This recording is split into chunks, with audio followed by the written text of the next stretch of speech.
តាសយើងមកតាមដាននៅបំណុលនៃប្រទេសកម្ពុជាទាំងអស់គ្នាចំពោះបំណុលនៃប្រទេសកម្ពុជាយើងសពថ្ងៃនេះគិតត្រឹមត្រីមាសទី3ឆ្នាំ2024យើង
ដល់រយៈពេល99ឆ្នាំគឺច្រើនមែនតើ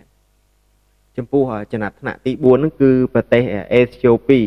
ជាពាក់ដល់ទៅ6.82 ពាន់លាន